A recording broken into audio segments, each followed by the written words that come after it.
Giants appear frequently not only in folklore, but in alternate history as well. You'll hear of people saying giants lived alongside us at some point. Others say we descended from them. At the end of the day, anything larger than life appearing right before you in the wilderness would flip your whole world upside down. Welcome to Unexplained Encounters. I'm your host, Darkness Prevails, and you can follow me on Twitter at Dark Prevails to hear about what kind of pictures we've been sending to the aliens, apparently. Today's stories feature a giant creature encountered on a camping trip, a hunting trip gone horribly wrong, and more. Enjoy, and don't forget your sacred mission, to scare the socks off of me. Go to darkstories.org and send me your scariest true stories of the unexplained. But if my socks stay on, may God have mercy on your souls. For more scary stuff, go to eeriecast.com. Now, let's begin. Cub Scout Recollection. From Meter Maid 24. This is a memory I try to keep pushed down. It's not something I like to think about because it's unsettling and confusing, but it is very real. It was 2011. I was very psyched that weekend for a campout. I had joined the Cub Scouts that year, and this would be my first time camping with the troop. Mom got me a brand new sleeping bag, and Dad bought me a cool new flashlight that strapped to my head. I spent weeks before the trip, planning what snacks and other things to bring, imagining all the fun I would have with my new friends. When Friday finally rolled around, I was bursting with excitement. Mom drove me to the meeting spot and helped me haul my overstuffed backpack to the gathering area. I gave her a quick hug goodbye before running off to join my den. We all were cracking up, laughing, and joking around while the scout leaders did one final backpack check to make sure we had the essentials. After what felt like ages, the scoutmasters rounded all of us up, leading us to the buses that would be taking us into the mountains to the camp. I plopped down next to my best friend Simon. We played card games to pass the time during the bumpy bus ride. We were both new to scouting that year and had hit it off right away with our shared obsession of crawling through the massive drainage pipes around our neighborhood. After an hour or so, the buses lumbered up the narrow, winding driveway of the lakeside camp. Simon and I pressed our faces against the grimy windows, oohing and awing over the thick forests and wild hills surrounding the camp. The buses squealed to a stop, and we bounced out, heading straight to the campsites, where we'd be picking spots and setting up tents. Simon and I scored a prime area right next to the main trail, which led to the latrines, close enough to the counselor tents that we hopefully wouldn't get in trouble for some late-night giggling. We helped each other assemble our simple A-frame tents, struggling a bit to get the flexible poles correctly seated. With our camp fully set up, the real fun could start. We did our first activity rotation that evening, which was archery. After that was rowboating and climbing the towering rock wall. Well, Sam climbed the wall. I belayed him from below, too nervous to go past the halfway point. By the time we got back, the sun was setting, and the scout leaders were getting the bonfire ready. We gobbled down the delicious hearty stew the camp cooks had prepared, then ran around the field, burning off some steam before the fire. The flames were really roaring when the scouts finally gathered in a ring around the burning logs. I'll always remember how mystical that scene was. Shadows dancing against the dark woods behind us. Millions of stars twinkling overhead in the mountain sky. One of the scoutmasters officially kicked off the campfire by going over safety rules, but I could barely focus. I just wanted those scary stories to start. After the typical songs and skits, the camp counselor leading the event invited anyone to share local legends or ghost stories about the area. A bunch of the older scouts told some creepy tales about haunted cabins, bloody battlefields, campers being watched from the woods at night. I knew they were just stories, but I found myself getting freaked out anyway. Eventually, Calvin, one of the older scoutmasters, ambled up with a mischievous sparkle in his eye. I figured he was just going to tell some story to try and get a scare out of us kids, but what he said always stuck with me. Calvin warned us that the camp got its fair share of strange, unexplained events from deep in the forest. He described hearing horrible booming crashes in the middle of the night, even on totally clear evenings. The thunderous sound echoed off the mountaintops, making it impossible for Calvin to track down the source. He swore it was too rhythmic and extended to be collapsing trees or rocks, almost like giant heavy footsteps pounding down from the peaks above. Most of us scouts laughed it off, making jokes about Calvin trying to scare us. But something about the intense look on his face as he told the story made me feel ice cold, even next to the towering bonfire. Another scout leader quickly lightened the mood with a funny skit, but I still felt jittery and on edge when Simon and I eventually headed to our tents. I wriggled into my cozy new sleeping bag, but I couldn't relax. Even with Simon's gossiping whispers distracting me from the scary story, I felt super aware of each little night noise around us. The wind hissing through branches, raindrops pattering on the tent, owls calling in the dark, all put me more and more on edge. Exhausted from the full day of activities, I must have drifted off eventually. Sometime deep in the night, I startled awake for no clear reason. I groggily wondered if I had dreamed something disturbing and was about to sink back to sleep when an earth-shaking boom roared in the distance. I shot upright, heart racing as my mind struggled to place the horrible crashing sound. Had a tree fallen right next to our tents? My heart was hammering as I fumbled to turn on my flashlight. The narrow beam pierced through the darkness of my tent. I scanned the cramped space quickly, then peered outside. No fallen trees, no rubble in sight. "What's happening?" Simon mumbled from his tent, voice slurred with sleep. Another earth-rumbling boom echoed from somewhere out in the woods, seemingly even closer this time. The plastic tent walls rippled with the force of it. "I don't know, man," I whispered back. "Remember that story Calvin told about the weird booming noises out here? Do you think—" I trailed off. I crawled back into my tent, feeling goosebumps rise on my arms that had nothing to do with the cold night air leaking through the cheap tent.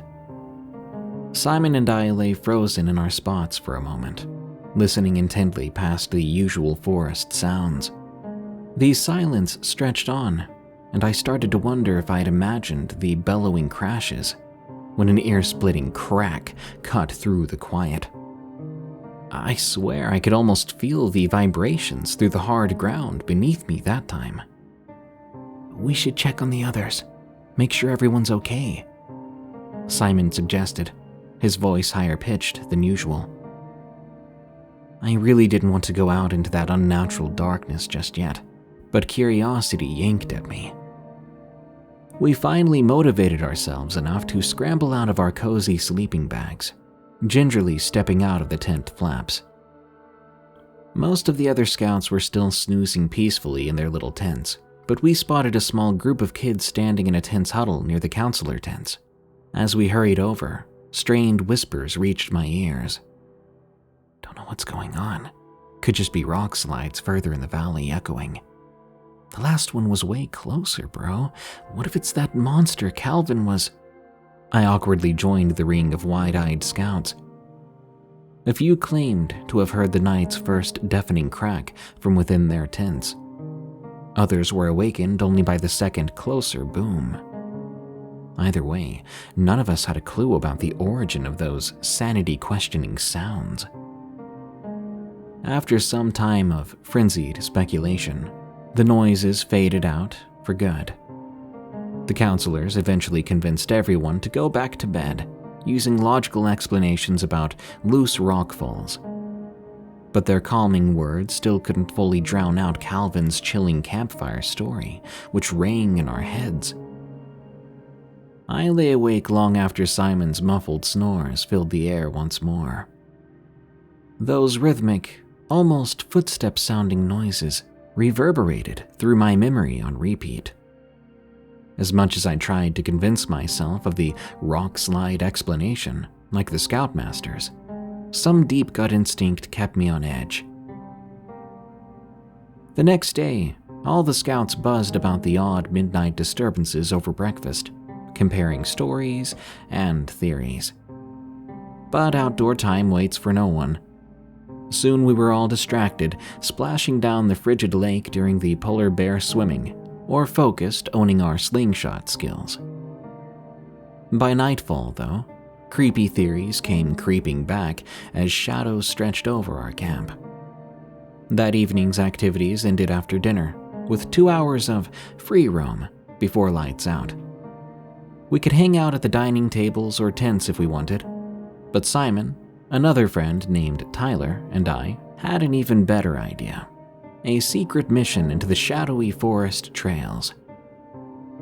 During the day, older scouts like us were allowed to wander the winding dirt hiking paths if we stayed in earshot. We figured under cover of darkness, we might spot clues as to the previous night's ruckus, or at least have some fun, spooking each other while searching for that mythical forest monster. Tyler ran off to grab flashlights for him and Simon, while Simon and I stuffed our pockets with snacks. I made sure my handy head-mounted flashlight was in working order. We then met up just inside the tree line, trying and failing to seem casual about breaking the rules. My heart sped up with nerves and excitement as we left the last pull of light from the counselor's pit.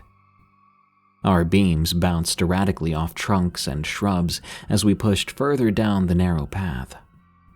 I heard Simon gulp loudly next to me when an owl pierced the night with its eerie hooting. Stray branches scratched faintly against our jackets, making us all twitch with building apprehension. "You really think those booms could have been the monster Calvin told us about?" Tyler suddenly whispered. He swung his flashlight manically from side to side as we walked, as if he feared something was about to leap from the brush. "I mean, he seemed totally serious when he talked about it," I murmured back after a few silent seconds. And the timing was weird. Tyler gulped again, but kept scanning the close forest with jerky movements.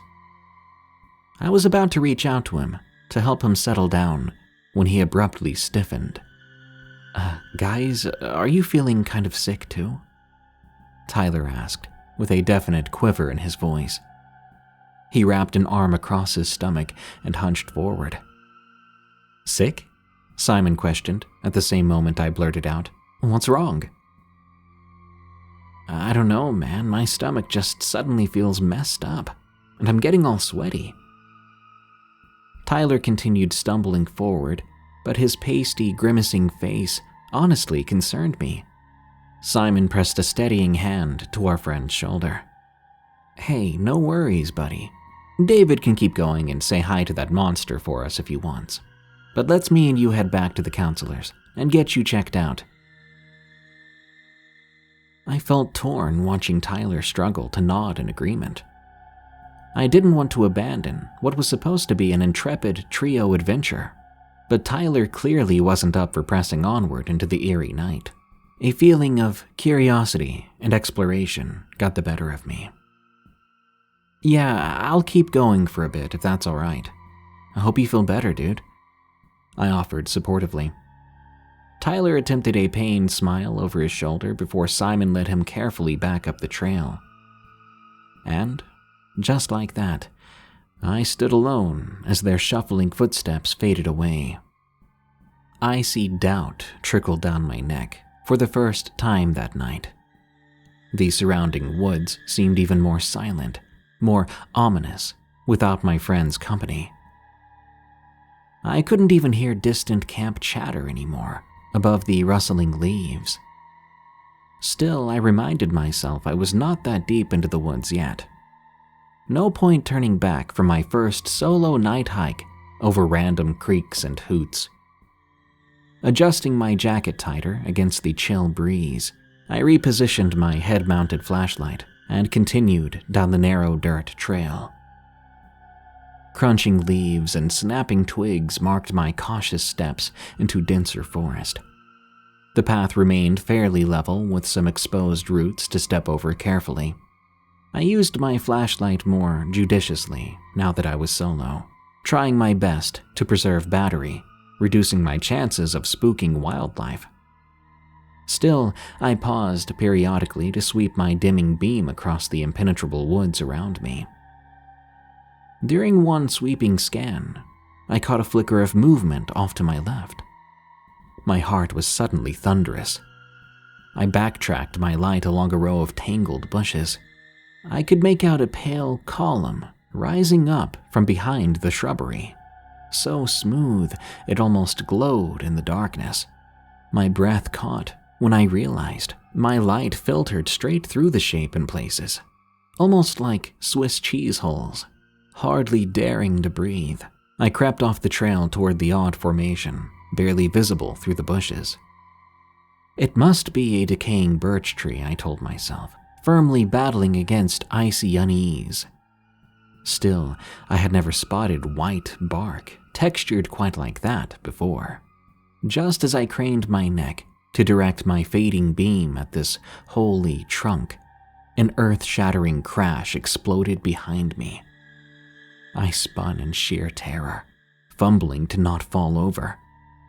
Had a nearby tree just split and crashed down impossibly close? My weak light finally steadied on the trail I'd left moments before, but instead of a shattered maple or oak now blocking the path, I saw another pale pillar had now risen up in the middle of the dirt trail. How was that possible? I wondered. My heart seizing, I gaped upwards as the smooth column lifted off the ground, rising further and further. I turned to run, now facing that first object I saw, which I thought was a decaying birch tree, only to see it disappear above me, rising off the ground in much the same way.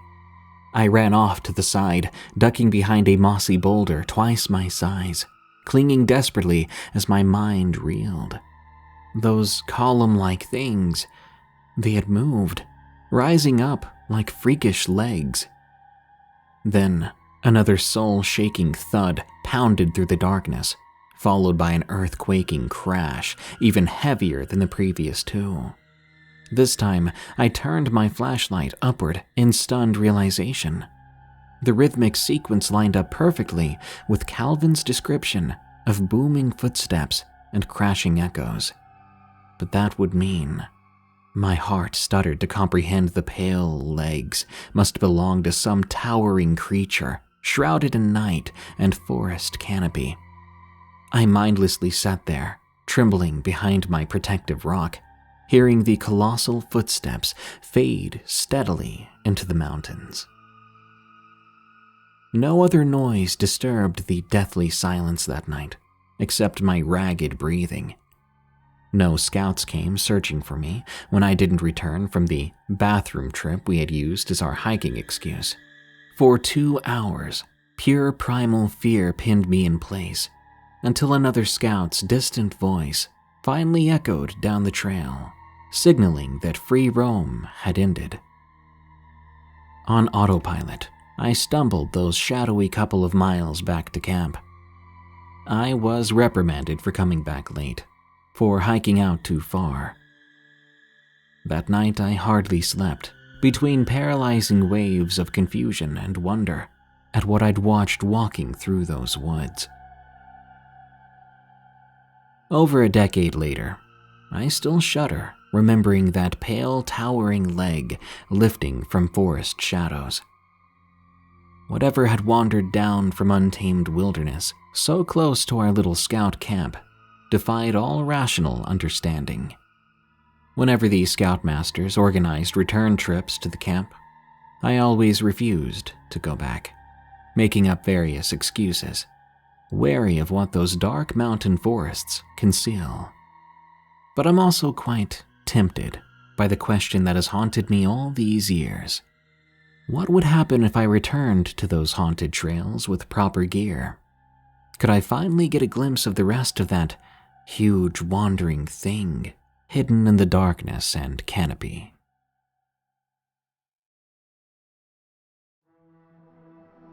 The first time. From Red Scarecrow 99. I've been lucky enough to have witnessed a great many things in the woods, lakes, and mountains of the Poconos. I've spent my entire life out here, and the fairer weather usually has me itching to go fishing with my stepdaughter, or taking my dog on a hike, maybe even putting my kayak on the lake for some sketchy bass fishing before a thunderstorm. Many people try to get 5 more minutes in bed. I'm trying to get 1 more cast in. That being said, it wasn't like that when I was a kid. Hunting was more than a pastime in my family. I grew up with very little money, so hunting was a way to fill the freezer, even if you did have to freeze and be bored doing it. My father and I had just parked his S10 at our friend's house in Goldsboro. I was around 12 years old back then. This was my first year carrying a rifle myself. I was excited, but not enough to prevent me from sleeping at 4 a.m. on the ride there. So exactly where we went, I'm not sure. Our buddy had just moved there, and his trailer was situated on the edge of a private forest, which his landlord gave us all permission to hunt on. They, the adults, were psyched. I just wanted to read my Harry Potter book already. We walked for what felt like forever. I'm not sure how long it was, but I was in a hurry to sit down, eat my Pop-Tarts, and read. So my father placed me in a section of open pine forest. It was heavily wooded there, but had ample clearings for taking good shots. My dad was the kind of guy who, when he put you somewhere to stand, you'd better stay there. It was barely dawn when he disappeared into the fog that had begun to roll in. I had decided to make the best of it. I cleared brush away to be as quiet as possible while sitting, and got my breakfast ready. I was enjoying this fine cuisine of powder-made hot chocolate and strawberry Pop-Tarts. I had just finished a chapter in my book when I finished my food. The fog had fully rolled in now, and a light breeze had picked up. I only remember this because of the following events. I was reading the second book, The Chamber of Secrets.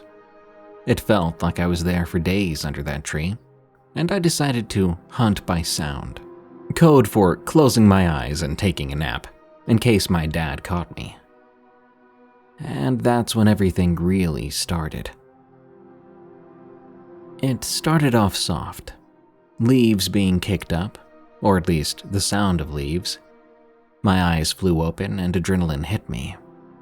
I was 12 years old. The images of Bambi's dad flooded my mind. I was pumped. Branches and twigs began to snap in the distance. But it was so foggy, I couldn't see past 40 yards. The noises died down ahead of me and out of sight. I cursed under my breath. The breeze must have carried my scent because the sounds were going around me. I quietly stood up, grabbing my rifle, ready to use it. I knew something was close, and it had to come into view sooner or later. My dad would crap his pants if I got the biggest buck of the year. But the woods were quiet. No birds, no wind, nothing now. I would later learn in life that that is not a good sign. At the moment, I was elated because I could hear better than I could see, and this gave me an advantage. Or so I thought. The steps were walking in a wide arc around me now. I had guessed that Bambi smelled my Pop-Tarts and was trying to find them. The noises of movement, brush moving and twigs snapping, ended in front of me where they began. I was impatiently waiting for my first trophy buck, when I saw the outline of a man walking through the fog. I thought my dad had come to get me, and just couldn't see through the fog and had gotten turned around. I was happy, yet mad at the same time, as I lost sight of him and began to pack up. But he reappeared moments later, peering out from behind a tree. He reached up to steady himself on an overhead branch as he looked at me. Then my senses caught up to me. If that was my dad, why wasn't he wearing orange? Where was his rifle? And why was he so dark? Panic set in. I loved to read, and I loved the 000 section at the library. Stories of Bigfoot began to flood my mind. As hysteria set in, I let out a blood-curdling scream as a hand came down on my shoulder.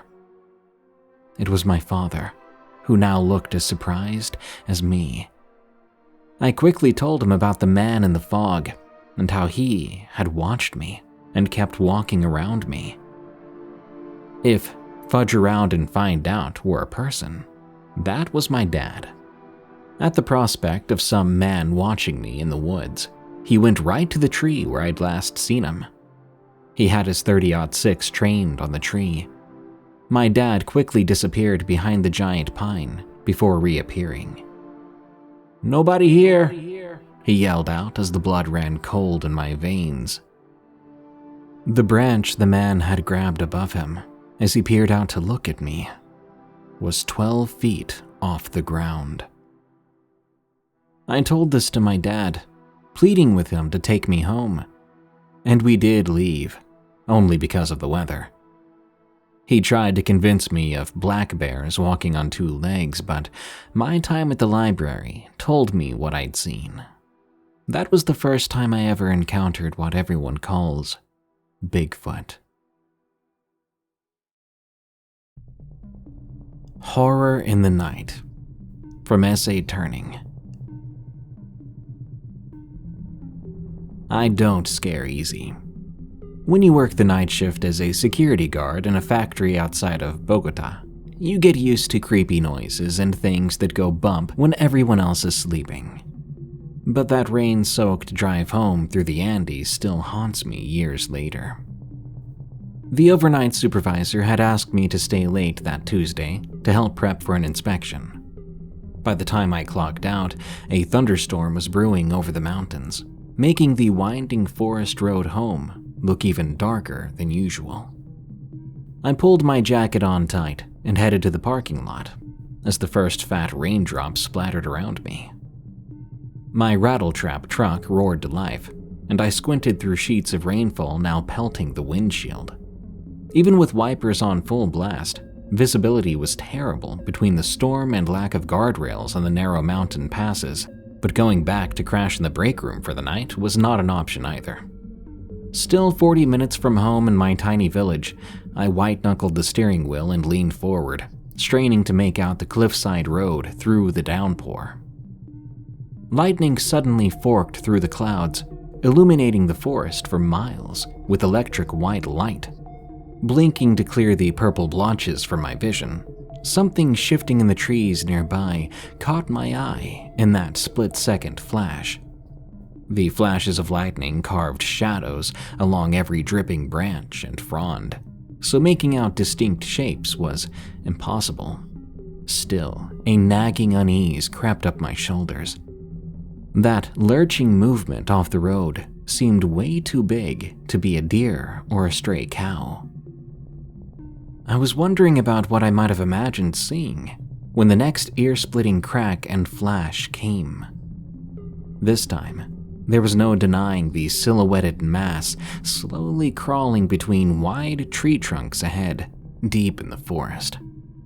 I could make out spindly jointed legs, rippling slowly forward, braced against the huge dark sphere of its body, suspended off the rain-slicked earth by a good 10 to 15 feet. I slammed the brakes instinctively before my brain could even process that the thing emerging from the lightning-cast shadows had to be the size of a delivery truck, if not bigger. maybe more like the huge tractor trailers that hauled produce through our little village into the capital. This creature, creeping between 2,000-year-old trees in the night, used its numerous barbed legs alone to carry its freakish bulk quietly through the underbrush. The brakes screeched in protest. I shoved my idling truck into reverse then, right as brilliant veins of light again clawed through the churning clouds. Dread leapt into my throat as the momentary flash spotlighted the swollen abdomen I'd glimpsed before, now yards closer to the forest's edge. 8 hideous eyes ringed the hairy mass, which had tipped forward as if tasting the storm-charged air. Impossibly long, pointed limbs shifted slowly, getting closer with a trampling grace no truck-sized being should possess. I was panicking then. I craned my neck to peer desperately behind me as the most recent break of lightning faded and darkness returned. I'd realized then I had turned off the headlights, and I didn't dare turn them back on, because if I did, I would fully expose that thing in the woods. I slammed it back into drive, and I roared almost blind down the twisting pass, praying as I never had before to arrive home intact. I only turned on the headlights when I knew I was safe. By then, I was gulping down huge breaths again. Back home, I was fumbling my keys, shaking so hard, trying to unlock my door. When I saw my wife, I couldn't force out more than a horrified whisper. I had no idea how to even start describing what I saw. But I did my best after calming down, and luckily she believed me. We moved to the city not long after, and I refused any job which would require me to drive along that road again. Every now and then on stormy nights, my mind still traces patterns of a shriveling shadow sliding stealthily between ancient tree trunks on 8 crooked legs, braced to charge.